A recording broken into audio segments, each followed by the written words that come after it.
Tapi kita jumpa kawan kita, dia pakai Mercedes, kita tanya dia pakai DMLM, gaji dia sebulan RM5,000.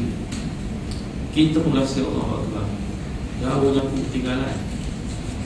Ya, kita pun mula rasa semua tak kena. Kita punya macam hamba organisasi yang kaya. Ya, Datuk ni yang dapat banyak, aku jangan mampus saja. Contoh kenapa? Kerana kita sudah compare yang salah. Kita sudah buat satu bandingan yang salah dalam hidup. Dia suruh kita untuk tengok orang yang kurang, kita tengok orang yang lebih. Kita pun tak tahu kerja dia lebih, itu sebab dia dapat lebih. Kita pula terlupa kerja itu, kerja kita tidaklah susah. Kerja dia risiko tak ada. Dia kalau kerja, kalau dia kena heart attack, ternyata kerja tak ada mana tempat boleh ambil dia, melainkan kena keluar duit dulu tuan-tuan. Anak isteri dia semua dia bawa garanti. Tapi kita tidak, kita semuanya dia bawa organisasi. Kita lupa perkara ini semua tuan-tuan. Dan nombor 4, kita diajar dalam Islam supaya banyak berdoa. Contohnya doa ini, Allahumma qanni'ni bima razaqtani wa akhlif ala kulli ghaibatin li bi khair. Ya Allah, jadikan aku ini bersifat dengan sifat qanaah, dan gantikan untuk aku satu benda yang aku miss itu yang lebih baik daripada ini. Doa ini doa merupakan doa dari hadis sahih riwayat Muslim, Hakim dan juga lain. Tuan-tuan, nombor 3, Nabi mengajar kita untuk baik pada orang keliling kita. Buat pada orang yang baik bagi kita, buat baik pada orang bagi kita suka buat baik kita. Kalau kita tahu kita tak suka diperlakukan itu, kita jangan buat pada orang begitu. Kan? Tuan-tuan kalau pergi ke Mekah kan, tengok muka tuan-tuan muda-muda ni, macam semua muda-muda, mudah-mudahan punya tuan-tuan kesempatan ke Mekah, umrah ke haji. Tuan-tuan pergi ke Mekah, tuan-tuan akan lihat dekat tempat-tempat apa ni, air Zam-Zam kan, ada je orang duduk situ. Ada je orang duduk. Tujuannya apa?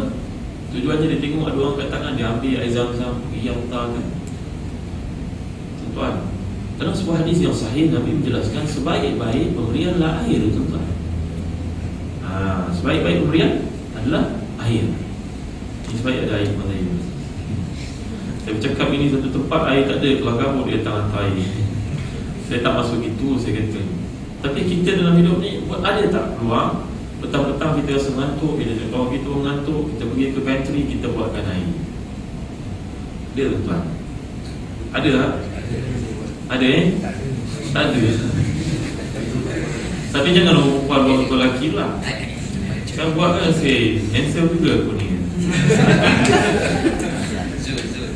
Jangan buat kita. Itu tuan, jangan timbulkan kita. Artinya tuan, kebaikan-kebaikan ni kita boleh buat. Apa salah kalau kita balik ke kampung, buah rambutan sedang masak, kuning, merah, kita bawa lebih, siap ada bungkusan-bungkusan, bagi pada bos kita satu, sahabat kita satu, kawan Pak Gad satu. Tuan-tuan pernah tak hargai Pak Gad yang duduk kat bawah itu? Lalu Alhamdulillah. Alhamdulillah. Tuan, ada seorang ustaz, saya kira tuan-tuan kenal ustaz. Mudah-mudahan kita tidak memuji manusia ni melampau wala nuzaki 'ala Allahi ahada. Ada seorang sahabat saya, tuan-tuan tentu kenal Dr. Zulkifli Muhammad Bakri. Kenal beliau Beliau ni kalau Pak Gad universiti tu tak ada pun dia boleh tanya, mana pergi Pak Gad itu? Sakit tak? Terus pergi. Kalau cleaner universiti itu selalu menyapu depan bilik dia kan, tak ada ditanya kawan-kawan ni, mana pergi makcik? Oh, tidak ada. Dia ada hal kat rumah, dia ada masalah sikit, pergi ke rumah. Ya Allah, hebatnya saya rasa cukup hebat tuan. Kalau kau itu orang kecil kan, benda yang simple tapi cukup besar nilainya di sisi seseorang itu, ini namanya memasukkan kegembiraan dalam jiwa lain. Kita beri kepada orang kegembiraan. Orang kawan kita, anak kawan kita dapat urusan cemerlang SPM yang lalu, kan kita tak berapa pandai nak beli buku-buku sebagai hadiah contohnya. Kita bagi dia duit RM20, RM30 bagi pada anak ya, saya tak ada apa nak hadiah pada dia. Nak pergi ziarah itu buat duit pun saya tak sempat, kerana sebalik ke Melaka contohnya. Tuan-tuan, ini dia, kita buat baik pada orang, buatlah sebaik-baik sebanyak-banyak kebaikan yang boleh kita senaraikan tuan-tuan. Ustaz Ibn Abdul Bar mengatakan, kalau kamu nak tolong orang, kamu senaraikan apa benda kebaikan yang kamu akan buat. Kamu akan dapati berpuluh-puluh benda yang kamu boleh buat, kamu belum buat satu pun daripada ini. Kan? Jadi buatlah kebaikan itu. Ahsin ila man asaa ilaika, walaupun kepada orang yang buat buruk pada kita. Nampak tuan-tuan yang dirahmati dan dikasihi Allah sekalian. Memang benda susah. Wa in uqimtum fa'aqibu bimithli ma uqimtum bih wa la in sabartum lahu khairul lisabirin. Ya, kalaulah kamu dibuat satu benda yang buruk oleh kamu balas balik pun dia tak ada masalah. Tapi kalau kamu sabar, itu yang paling utama. Kamu buat baik kepada dia. Sehinggalah diceritakan Abdullah bin Al-Mubarak ini mempunyai jiran yang keji akhlaknya Yahudi.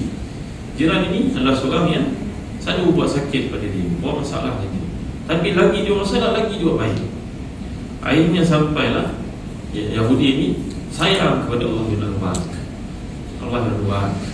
Ya, Imam Mubarak ni akhirnya bila Yahudi ni nak pindah rumah keluar, dia nak sewakan rumah dia, dia meletakkan kadar lebih tinggi daripada rumah-rumah sewa yang berdekatan yang lain. Lalu orang tanya, kenapa pula, apa halnya rumah kau lebih mahal lebih baik? Dia kata, kau bukan sewa rumah saja, kau mempunyai jiran yang cukup baik, ya, yang tidak ada orang sepertinya, itu Ibnul Mubarak. Nampak tuan-tuan? Buatlah baik kepada orang keliling kita. Sebab kita suka orang buat pada kita gitu. Orang perempuan selalu mengadu masalah. Suami saya ni, Allah, ramai lagi kata. Ya, dia samsing lah dengan saya, gitulah lebih kurang ayat. Dulu masa mula-mula kahwin tu, dia start motor, dia tunggu saya naik perlahan. Dah kuat-kuat orang. Ini contoh daripada isteri kamu bawa, saya pinjam. Nanti dah lama kahwin, dah 10 tahun kahwin, dapat 11 orang anak, setahun kembar dulu. Nanti dia start motor, isteri naik, dia jalan. Dulu lain, sekarang lain. Tuan-tuan, saya baca lah dalam Rida je, saya suka baca majalah ni. Ada benda-benda yang baik dalam ni. Yang khusuan Bani Israel awal harap ambil. Saya tengok satu kaedah, tuan, baik kaedah ni bermakna lah di sisi yang mulia. Kalau suami kita pergi kerja, cukup buat benda ni. Cukup buat benda ni, cukup buat. Doa tu sudah tentu lah. Ni orang bukan Islam cadang. Kita nak tunggu suami kita raikan kita. Tak, bila dia nak raikan, kita mulakan raih dia dulu.